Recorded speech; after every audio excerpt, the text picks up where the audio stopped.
এটা হচ্ছে রায়গঞ্জের এই দিনান্তে টুরিস্ট লজের বাইরেটা। এইখানে দেখতে পারবেন বিল্ডিংটা অনেকটা বিস্তীর্ণ জায়গা জুড়ে এবং পুরোটাই ফরেস্টে ঘেরা। খুব সুন্দর। যেটা ব্যাপার হচ্ছে যে একটা নেচারের মধ্যের ফিল হবে।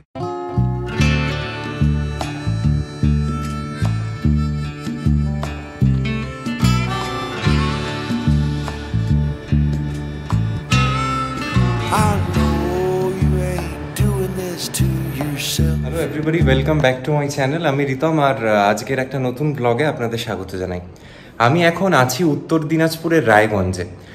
আমি প্রথমে যখন এই ব্লগটা করবো ভাবছিলাম, একটু দোনমনো করছিলাম, প্রথমে ভাবলাম এটা দেখাবো কিনা, কারণ অ্যাকচুয়ালি আমার এখানে কোনো ট্রাভেল প্ল্যান নেই।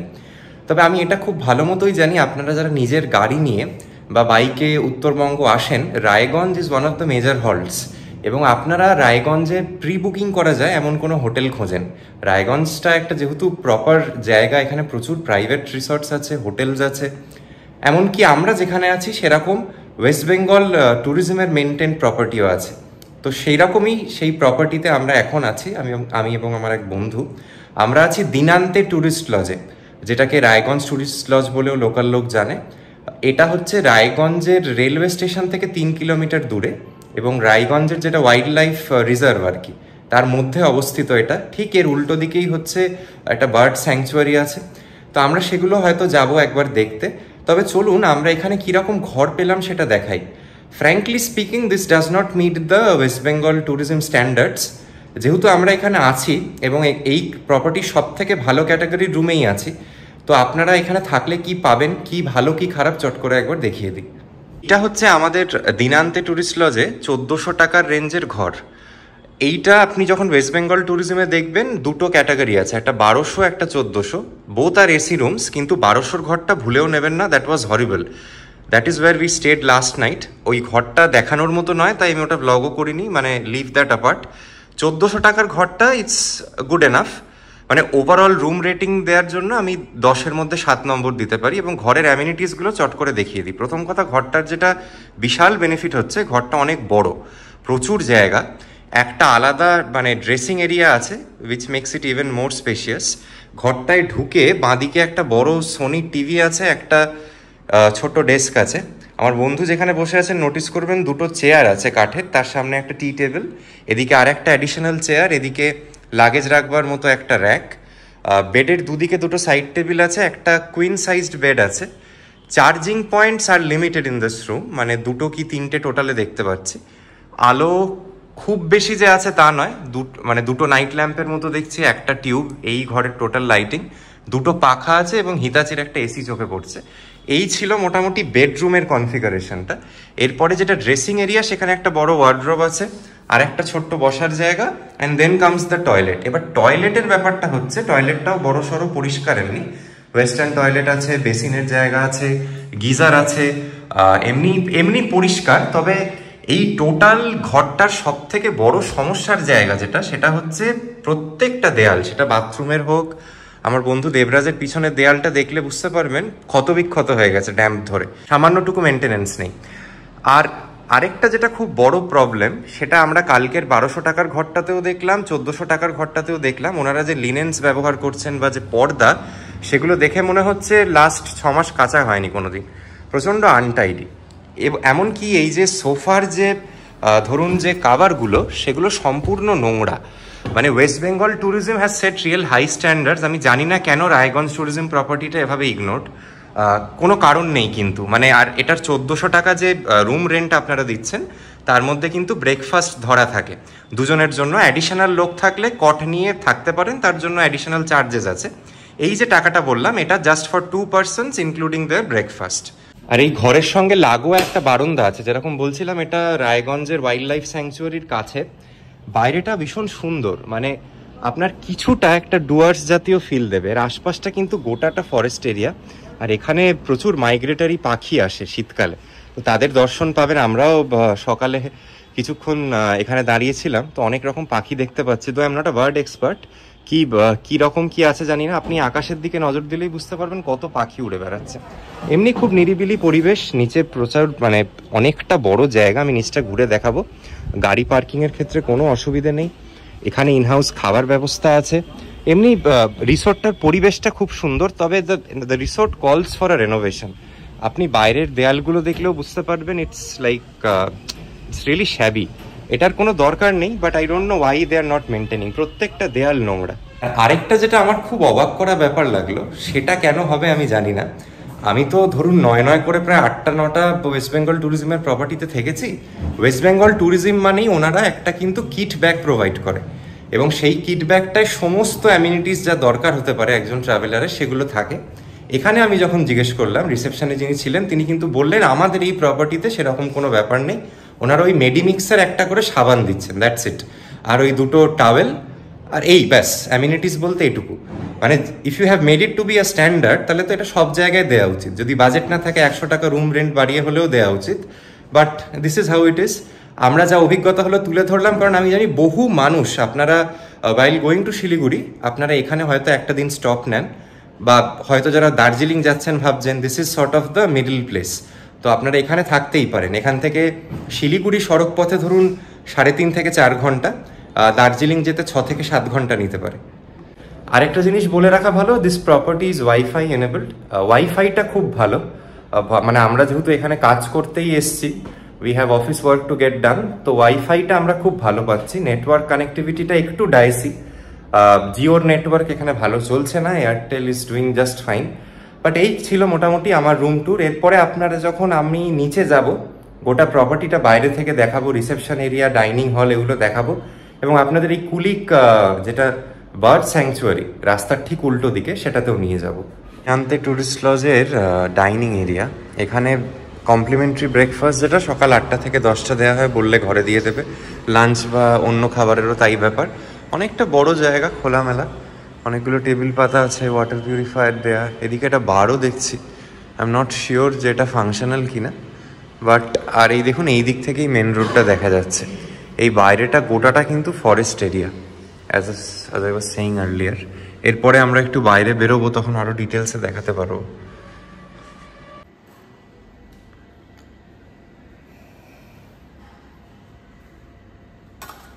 এই হচ্ছে এখানে চিকেন থালি, কি কি দিয়েছে দেখিয়ে দিই। 2 পিস 3 পিস চিকেন, আলু ফুলকপির তরকারি, আলু ভাজার ডাল, এমনি এখানে স্যালাড আছে, সাদা ভাত, লঙ্কার এটা কি চাটনি সম্ভবত, এই দিয়েছে। আর ফিশ থালিতে বাকি সব কিছুই এক, তার সঙ্গে দিয়েছে শুধু কাতলা মাছ। আর এই 2টো থালিরই অ্যাপ্রক্সিমেটলি দাম পড়ে যাবে ওই 200 টাকার মতো ট্যাক্সেস দিয়ে। আর সমস্যা হচ্ছে এখানে কিন্তু রিপিট হবে না কিছু, আপনার যদি আবার ধরুন অ্যাডিশনাল ভাত লাগে বা কিছু, সেটা আলাদা কিনতে হবে। এটা হচ্ছে রায়গঞ্জের এই দিনান্তে ট্যুরিস্ট লজের বাইরেটা। এইখানে দেখতে পারবেন বিল্ডিংটা অনেকটা বিস্তীর্ণ জায়গা জুড়ে এবং পুরোটাই ফরেস্টে ঘেরা। খুব সুন্দর। যেটা ব্যাপার হচ্ছে যে একটা নেচারের মধ্যের ফিল হবে, মানে কি বলবো, সেই গরিবের ডুয়ার্স আর কি। আর এখানে গাড়ি রাখবার সেজন্য কোনো সমস্যা নেই, প্রচুর খোলা জায়গা। আমরা কালকে একতলার ঘরে ছিলাম, ওগুলো হচ্ছে মানে 1200-এর ক্যাটাগরির রুমগুলো একদমই ভালো না। বাইরেটাও এখানে রংটাও হয়নি, কিরম একটা রং চটা মতো লাগছে। আমরা এখন আছি সেকেন্ড ফ্লোরে। সেকেন্ড ফ্লোরের রুমগুলো অ্যাকচুয়ালি ভালো, 1400 টাকার হিসেবে খুব একটা খারাপ নয়। আর এই রাস্তা দিয়ে মানে এইখান থেকে বেরোলেই অ্যাপ্রোচেবল হচ্ছে মেন রোডটা। আর এইখান থেকে ধরুন শিলিগুড়ি মোড়টা জাস্ট 1 কিলোমিটারও নয়, তারও কম, 500 মিটার মতো হবে। তো ওই জন্য প্রপার্টিটা সব মিলিয়ে খুব একটা স্ট্র্যাটেজিক লোকেশনে আর কি। এই প্রপার্টিটার অনেক প্রসপেক্ট ছিল, এতটা জায়গা আছে, এটাকে যদি ঠিক করে মেনটেন করা হতো এই প্রপার্টিটা অনেক অনেক সুন্দর লাগতো। কিন্তু মানে সকালেই যেরকম বলছিলাম, lack of maintenance shows up in every part. সব কিছু দেখুন কিরম শুকিয়ে গেছে, নোংরা ভাঙা চোরা মতো হয়ে পড়ে আছে, কিচ্ছু নেই আর প্রপার্টিটার। এই দিনান্তে ট্যুরিস্ট লজের সামনে থেকে এই রাস্তা সোজা চলে যাচ্ছে শিলিগুড়ির দিকে। আর এইখানটা দেখুন, এটা যেহেতু ওই ফরেস্ট রিজার্ভ এরিয়া টাইপের, এখানটা আসলে কিছুটা মানে 10% হলেও আপনার লাটাগুড়ি এরিয়াটার কথা মনে পড়তে বাধ্য। একই ইকুয়াল ফরেস্ট কভার আছে। আর এই রাস্তা বরাবরই কিন্তু সোজা চলে গেলে হচ্ছে যেটা কুলিকের ওয়াইল্ড লাইফ স্যাংচুয়ারি এবং বার্ড রিজার্ভ মতো, তো সেখানে যাওয়া যাক দেখি। টুরিস্ট লজের ঠিক অপোজিট দিকেই কিন্তু এইখানের এই ওয়াইল্ড লাইফ রিজার্ভটা, ভিতরে অনেকটা জায়গা। 120 টাকা। আচ্ছা,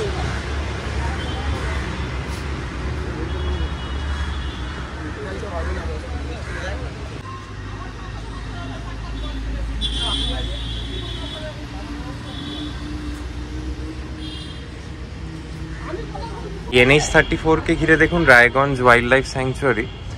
এখানে গোটা ম্যাপটা দেয়া। এখানে একটা জিনিস যেটা হচ্ছে, এখানে টিকিট 120 টাকা করে, প্রবেশের সময় সকাল 10টা থেকে বিকেল 5টা অবধি।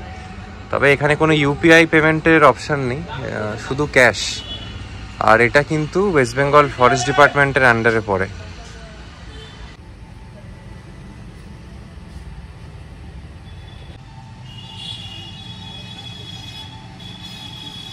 করে গেছি এখানের ওয়াইল্ড লাইফ স্যাংচুয়ারিতে, ঢুকেই নেচার ইন্টারপ্রিটেশন সেন্টার। আমি শিওর না যে WBFDCর ওয়েবসাইট থেকে এটার বুকিং হয় কি না, বাট এই দিক থেকে এন্ট্রি।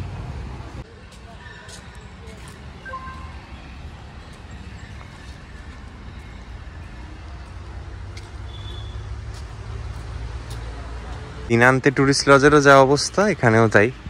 কোনো মেনটেনেন্স নেই। গাছের ওপরে যে নামগুলো লেখা, সেগুলো পর্যন্ত মুছে গেছে। আর 120 টাকার টিকিট এই জিনিস দেখার জন্য আমার মনে হয় না বেশিরভাগ কেউ দেবে বলে।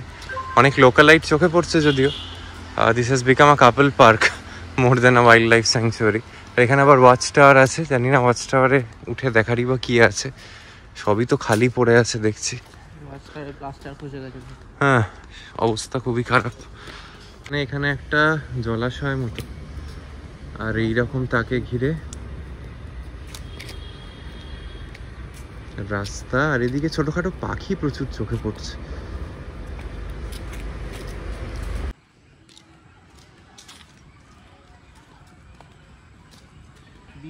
বার্ড ওয়াচিং করেন বা পাখিদের ছবি তোলেন, তাদের ক্ষেত্রে বেটার।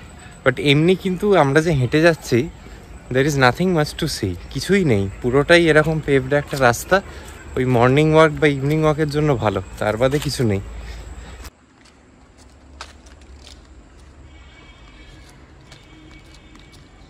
কলকাতা থেকে রায়গঞ্জে আসা ট্রেন কিন্তু সরাসরি মেল এক্সপ্রেস আর কি, দুটো। একটা হচ্ছে কুলিক এক্সপ্রেস, যেটায় কালকে আমি এলাম। আর এছাড়া আজকে যেটা আমরা ব্যাক করব, সেই রাধিকাপুর এক্সপ্রেস আছে। রায়গঞ্জ থেকে ছাড়ে সকাল মানে রাত্রি 9:45-এ, আর কলকাতা স্টেশনে গিয়ে পৌঁছয় কাল ভোরবেলার দিকে। এই দুটোই ট্রেন কিন্তু অপশান সরাসরি। এছাড়া আপনাদের উপায় হচ্ছে বারসই জাংশন আসা। বারসইতে নেমে বাইরে থেকে ছোটোখাটো ওই অটো পেয়ে যাবেন। দূর আছে, সড়ক পথে 1 ঘন্টার বেশি সময় নেবে। ট্যাক্সি স্ট্যান্ড আমার কালকে কিছু চোখে পড়লো না, কারণ আমি কাল NJP থেকে নামার সময় ফার্স্টে বারসই আসি, বারসই থেকে রায়গঞ্জ আসি। আমি কিন্তু সেই ট্রেনই নিয়েছিলাম ইভেনচুয়ালি। বাইরে গিয়ে দেখলাম শুধু ছোটোখাটো টোটো আর অটোই আছে, তার বেশি কিছু নেই।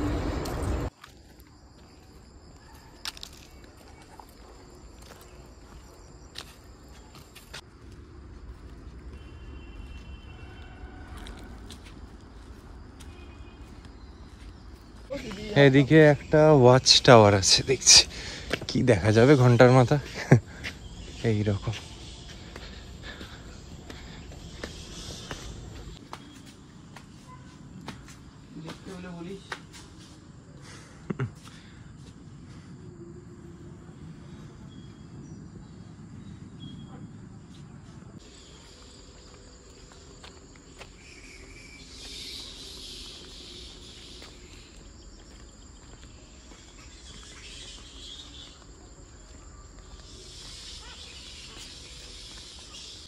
এইদিকে কত বাদুর দেখুন। এই এরিয়াটা ডেজিগনেটেড ব্যাট এরিয়া বলে করা আছে। প্রত্যেকটা গাছের ডালে বাদুর।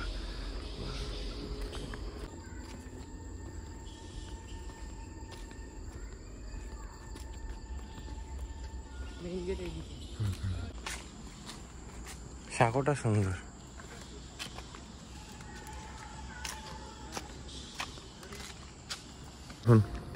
এখানে মাইগ্রেটরি বার্ডস কারা কারা আসে তাদের লিস্ট দেওয়া আছে। Black throated thrush, grey hornbill, scaly thrush, Indian pitta, snowy browed, fly catcher, এইরকম পাখি এখানে আছে।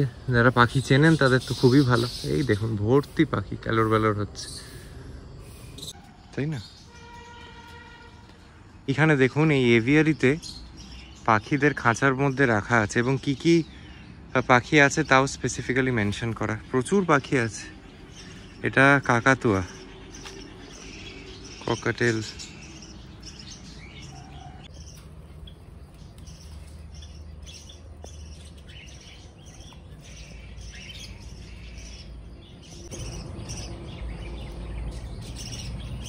Java Sparrow,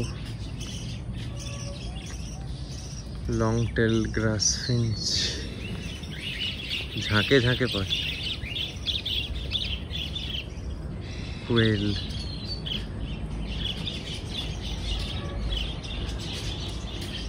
বুডেরিগার। এই সামনেটা আছে অ্যাকুয়ারিয়াম।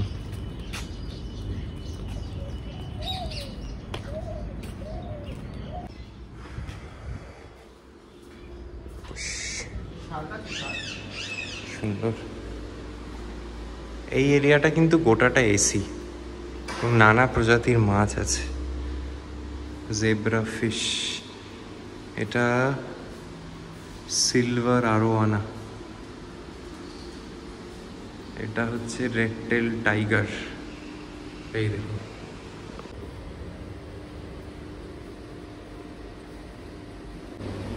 এটা হচ্ছে এঞ্জেল ফিশ। এটা তো বাড়ির অ্যাকুয়ারিয়ামেও থাকে এই মাছগুলো। এটা হচ্ছে কই মাছ, হ্যাঁ, milky carp.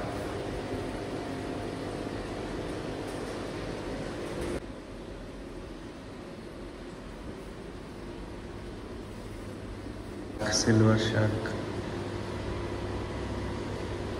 Back belt dollar, এটা হচ্ছে ফায়ার মাউথ। ওই কোণে বসে আছে, ওটা তো এইটা রেড টেল ক্যাটফিশ। আরেকটা কোথায়? এখানে যে মাছগুলো আমরা সাধারণত খেয়ে থাকি সেগুলো, এই দেখুন, পাবদা মাছ, রুই মাছ, রোহু ফিশ। এইদিকে হচ্ছে পাফার ফিশ, রুই মাছের চারা চারা বাচ্চা, আমেরিকান রোহু, তেলাপিয়া। এই দেখুন পুঁটি মাছ,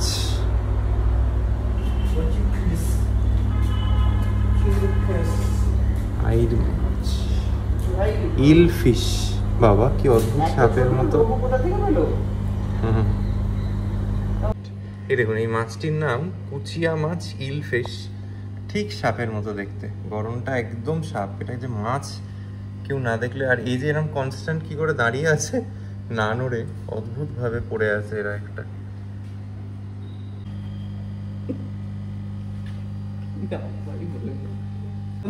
এই হচ্ছে এখানে ট্যাংরা মাছ। দেখুন, সত্যি এই মাছগুলোকে খাই কিন্তু চিনতেও পাচ্ছি না। পুঁটি মাছ, আর এটা কি লাস্টে? শিঙি মাছ। আচ্ছা, পেট খারাপের মাছ, শিঙি মাগুর, সেই শিঙি। আর লাস্টে হচ্ছে ফলি মাছ। এর ব্যাপারে কোনো ধারণা নেই, কোনোদিন খাইনি। যদিও এটা ভ্লগ আকারে কোনোদিন দেবো ভাবিনি, তবে রায়গঞ্জে ভ্রমণের আমার এই ছোট্ট অভিজ্ঞতা আপনাদের সঙ্গে শেয়ার করলাম। ভালো লাগলে অবশ্যই লাইক, সাবস্ক্রাইব করতে ভুলবেন না।